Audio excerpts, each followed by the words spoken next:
Welcome back. We're in the tree all set up. This is one of my favorite stands to go to when I'm self-filming because it's a very short walk, but it also has potential to be a really good sit. There's a good bedding ridge over my left shoulder here, and I've had a deer last year actually, and during a morning hunt, come straight out of there right underneath me and could have presented about a 15-yard shot, but he wasn't quite old enough. We're going to give her a shot and see what happens. Wind's perfect, blowing straight across the field. It should be a good sit.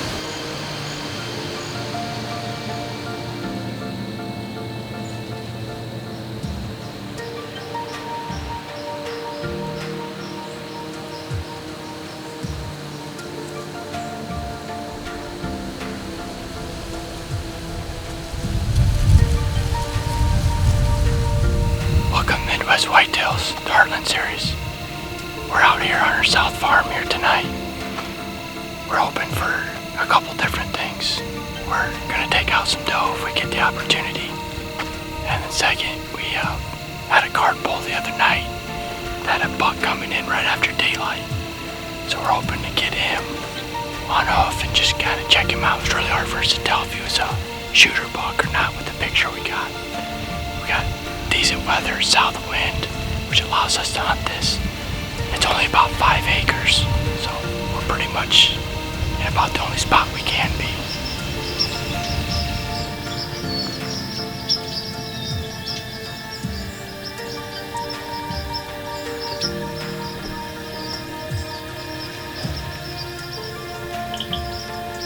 It's running. We just had couple doe work out, one behind us and 2 across from us. And as they worked out, our shooter buck came out. I'm pretty sure he's one that we have on velvet, or on camera on velvet, earlier in the summer. Unfortunately, they're going away from us right now, but we'll see if he kind of circles back and around. Hello, welcome to Midwest Whitetail, the Heartland show. We're here in Northwest Illinois. It is October 18 evening. We've moved all of our cameras on scrapes to try to get an inventory. It's kind of a unique year. We don't have any bucks thus far on camera that are shooters. There's a really nice one at this is the main farm here. That's a really big 10-point. He's probably high 170s, but he's for my dad only deer. So this is his core area, so I'd really love to see him. He's a 5 or 6 year old deer, probably 6. Awesome buck. There's a bunch of really good deer in this area that are either too young or is that one big one. But this area is always one of the better parts of the farm. So who knows? Maybe we'll get fortunate and have a buck we don't have on camera yet. But out here for a couple days with some of our boys, and right now we're sitting by an alfalfa field. Our soybean crop didn't come up, but we're sitting with an alfalfa field right between a couple bedding areas. So hopefully something comes out, we can show it to you.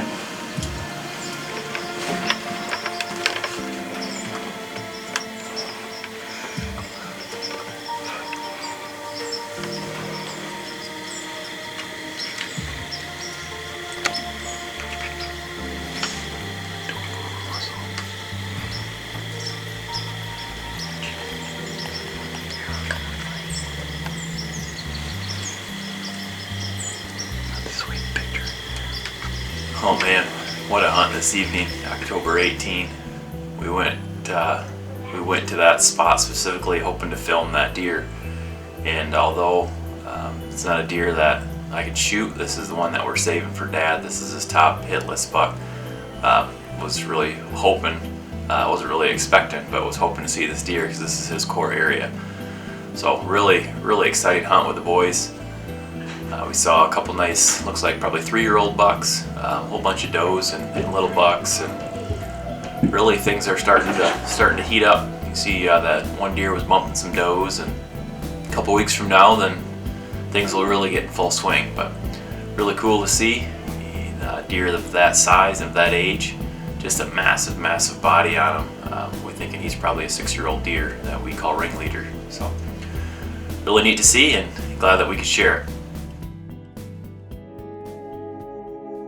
Realtree's Midwest Whitetail is brought to you by Cuddyback, Drake Non-Typical, Easton Arrows, Frigid Forage, Fuse, Grizzly Coolers, Hoyt, RK Tractors, Ozonics, Redneck Blinds, Wasp Archery, and Realtree.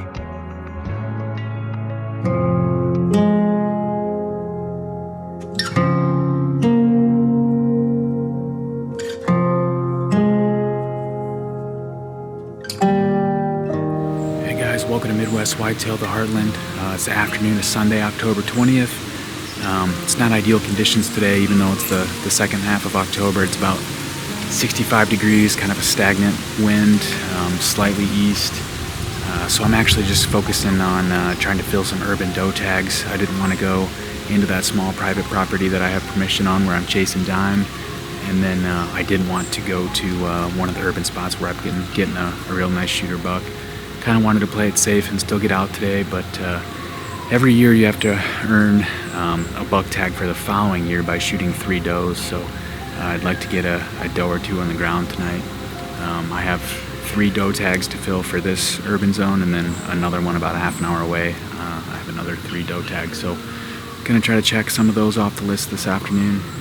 Any deer that I see, I'll be sure to bring to you. Hopefully we get a little bit of action even without the ideal conditions. But it is the second half of October, so basically you never know what's going to happen. So hopefully we have an exciting hunt here, and anything that I see, I'll be sure to fill you in on.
Just got my urban bow buck. I watched him drop. Perfect 22 yard shot. Absolutely perfect. Holy cow. That's my first urban bow buck. He came out of absolutely nowhere. I got so lucky. I'm sitting down in this little oak valley and the wind is swirling so bad. He did exactly what I thought does were gonna do. Like I said in my opening video, I did not think I was gonna see a buck tonight. That is unbelievable. I have no idea where it came from. All right, guys, it's been about an hour and a half since I shot that. I think he was a mainframe 8 with, I saw 1 split tine, but nice, older, mature, wide deer. And so it's been about an hour and a half. My wife Olivia here is a trooper, so I had her come in the back way, met her at the parking lot of this probably 10 acres of urban property. And I saw the buck fall, so I know where he is, but we're gonna go get a closer look at him. I'm actually standing right now probably 25 to 27 yards from my stand, pretty much where that buck was when I shot him.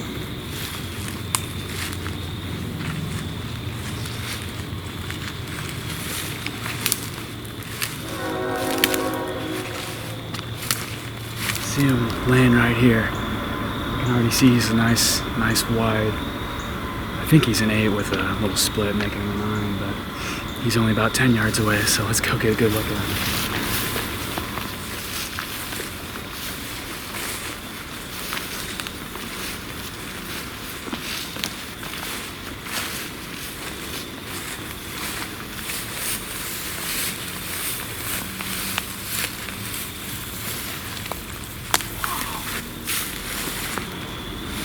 He's beautiful, nice wide buck. Holy cow. That is incredible. So this would have been the direction he was facing, so I got it right behind his shoulder there. Perfect shot. I mean, obviously he did that mule kick right away. You can see in the footage, and he didn't run, but probably 50 yards after I shot him, I saw him fall over. Luckily, I think we got a shot of it, but he died probably only 20 yards from the train track, so I'm glad we didn't have to deal with that, but because the train just came through. But yeah, he's a beautiful, mature animal, and I can't believe that. I mean, I haven't seen a single buck or any buck sign, other than I found one shed here in the off season. Hunted a few times here this year, and I haven't even seen a rub or a scrape or a little spike buck or nothing. So I was just coming out, it's pretty warm today, I was just coming out to try to fill a few of those urban doe tags, and man, I didn't even hear him come up behind me, and I thought my eyes were playing tricks on me, but there's this beautiful deer standing probably 25 yards behind me, and yeah, he had me pegged in the tree, and I just had to wait a minute. I was sitting down in this valley. I think my thermals were pulling down to my right, right into a creek I was sitting over.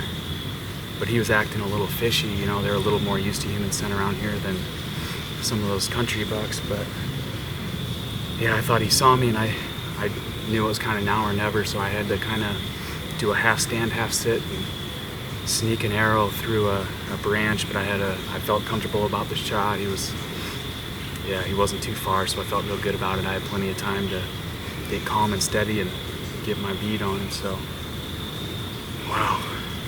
That's incredible. What a hunt, man. That's what it's all about right there. That's a beautiful deer. Well, I got to get this guy. He actually can't clean deer on this city land, so I got to get him out to a buddy's house and get him field dressed and everything. But we'll get a little bit more footage of him. But he's stunning. This is what it's all about. So thanks a lot for watching Midwest Whitetail, and I got a buck last Sunday, and now a week later here got a nice mature 8, so man, it's mid-October right now. Still got that statewide archery tag in my pocket and a bunch of doe tags, and maybe get out and film some buddies. So still a lot of hunting left for me, but this is going down as the best start to a year I've ever had, that's for sure. So thanks for watching, and we'll see you soon. Welcome back, guys. It is October 20th, and Collins and I just got set up in the tree. We're doing an observational sit on the east side of my river bottom farm, where Collins and I actually hunted this morning. We saw 7 deer, a few bucks this morning. They were cruising, but it was super foggy. In the past few weeks, action just seems to be increasing on this farm significantly. We checked the cameras here the other day, and there's a couple new bucks actually. One that I'm in here right now after, that's just a really nice big 10-point. And another buck that we're going to put our sights on that I call Turkey Foot. It's a really nice mainframe 9 with a couple kickers on his left G2, but there's a lot of other really mature deer on here. I think there's 8 or 7 mature bucks on this farm, and I haven't done an update in quite a while, so I just go through my hit list on a few other farms. The deer that I've been hoping would show up has not shown up just yet. I call that deer Gimpy. He was a 3-year-old last year, but there's a lot of crops that still haven't been taken out in that area, so hopefully he's going to show up here in the next couple of weeks. But right now I'm going to be focusing on some of these other deer. Huevo showed back up this week, and he's just a real clean 8, and didn't seem to get much bigger from last year. I think he's a 6-year-old right now, but another cool deer that's in there is a deer that I call half and half. He's got a really nice right side, it's really strong, and then his left side, something seems to be going on there. It just didn't seem to grow out the same as the right, but there's a couple of really nice 4-year-olds over there too. in that 150, 140 class, and we're going to let those deer slide this year, but just really pretty deer. There's probably a couple other deer on that farm. I just can't think off the top of my head, but my home farm, I've actually been focusing this early part of my season, taking my buddy Spencer Shalla, and as you guys have seen, there's a really nice 10-point in there that we've called Thor, and we've had a couple encounters with him. It's a really pretty deer. And as well on that farm, there's another deer that I call Talons, just a really strong mainframe 9 with some sweet brow tines. He pretty much looks the same from last year. Just a really nice mature deer. I'd love to wrap my tag on that deer later in the season, but there's another sweet 4-year-old in there. He's got real tall brows, some junk. Collins got pretty close to that deer the other day, but I'm thinking we're probably going to let that deer slide since he's probably 4 this year. But that's just a few deer that I can think of off the top of my head that are on the hit list this year. There's a lot of really nice deer. I'm blessed to be able to hunt quite a few farms.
Well guys, it's about 6:30 here, and Collins and I had to do a double take, but that is not the Big Ten. That is a deer that we call turkey foot, and I've already told Collins that's a deer that Collins is going to be hunting here on this farm, and that is an absolute stud. Looking at the trail cam photos, we thought this was a really nice deer, but when we saw him in person, our eyes lit up. That deer is way bigger than what the trail camera's foot showed.